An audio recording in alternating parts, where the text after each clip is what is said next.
Ako'y Among Jess Manabat. Kasalukuyan ngayon niya ako yung Cruzada Director na ng Cruzada de Penitencia y Caridad. Yung Cruzada de Penitencia y Caridad, penimunanen yung kay katamong minunang obispo, mong Cesar Guerrero. At iti metatagya inyang 1952. Ating para sana ng Cruzada de Penitencia y Caridad, mumunan dili, lingunan la ring ding kay katamong pakakalulo, kapamilatanan iting debusyon na ning Nona Virgen Maria.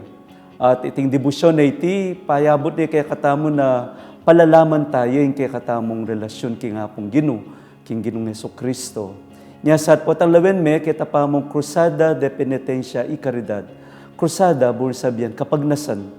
At itang kapagnasan na niting Cruzada nga iti, magbalik loob king hapong Gino, and at the same time, pakit lugod king kaparatamong tao. May gumpisa yan, yung mumunay niyang magiti yung diocese in San Fernando. That was in 1948 of December. Yung mumunang mi talaga kay katamong obispo ya, piniapo Cesar Maria Guerrero. At yan datang ya keti, abalo ikit na nung nano itang kabilyan keti Pampanga. Malawak yung kakaluluan, wamat dakaling ing pibandyan, lalo-lalo na king Gabon, dakala rin kay katamong Ortilano, ing makalungkot ka rin mo, pinitang malaw ting agwat na ning kalulo po ing ning makwalta. And at the same time, the insurgency, detang den tao, kapatad tamong taulwal, pauli na nitang masakit ting biye, kaya riyari pa mo ing gera, so expecta mo talagang magkasakit la ring tao. At uling panataging pilubluban na ring tao, lalong-lalo na atin takot, lalo na ning bengi. So, ining ikit na ning obispo ngay ni kilom na ning lumbanwa ng pamag pastoral visit, king Mabilog a Pampanga, ikit na kabalang puntalaan ng parokya, ikit na malugod la ring tao, king Pisamban, but at the same time, ating kulang. Demotivate ang karelang kapagnasan para sumaw. Pero megi yan dala ning krusada nga iti para gisingan nita, biyaya nita. Putang mumunta na kareng parokya, mumunta na kareng miyayaliwang komunidad, maliban kitang agkatan lang mga direng tao, agkatan lang magaral mo naman king kasalpantayanan, agkatan lang naman maging mapamye. Bangkanita itang eganaga ng daraunda, lalong-lalo na po tang magbisa,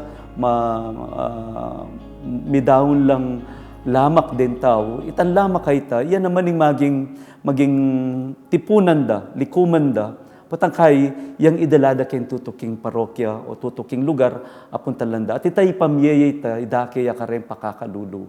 Na metong yang masanting simbolo, tanda, na wamat ni kaya naman mo tantunda kalita, but it is metong yang paganaka, it is a reminder that nakatamo paboren nga pong Gino, kapamilat ang daring taong maganaka. Dakal ne meging activity in Cruzada. Metong karenya pinitandadaloya. Pupuntaya, karenya liwang komunidad, miyayaliwang parokya. At mekad patang dadaloya makanyan, kalupanan ni nga banggit ko, ating agkatan lang mga di. Kanita niya nga papandemya, tintamong 24 hours apa mga di, kareng rosaryo. Patakay ating magpakumpisal, ating babye seminar, babye amano, kausukan bang kanita ring tao mismo, lalo yung lalalaming karelang beluan. Emo king relasyon king o debusyon king Virgen Maria, but most especially yung kay katang kasalpantayanan, pag-aralan lareta miyaliwang sakramento, miyaliwang dogmas about Mary and about the Church.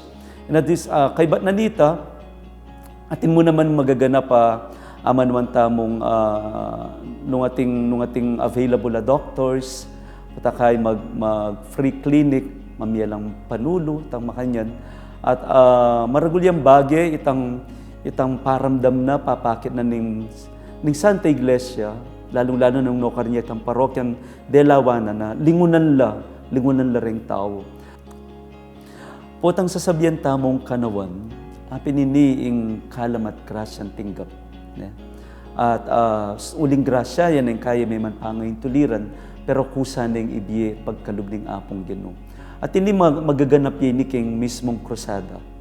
lalong-lalo na karetan dakala pinandit na tagkilana la ni nga pong Ginoo kapamilatan da ning Indu deng tao at panamdaman da itang tumula maging panatag la kapilubloban at itang idakeme itang tulang aita eya mo kabud king amano eya mo kabud ketang kimut atin tamong very symbolical nga gagamitan king krusada ya pining lamak ayaman wan tamo lamak potang lawen me lamak kalam nga na grasya ing grasya ngay ni dinake dering tao binye dering tao dinawunde ante mong kapasalamatan king apong Ginoo at itang lamak kayta yamo naman ning babiyeta mo karening tao mo naman lalong-lalo na karetang pupuntalanan ng krusada at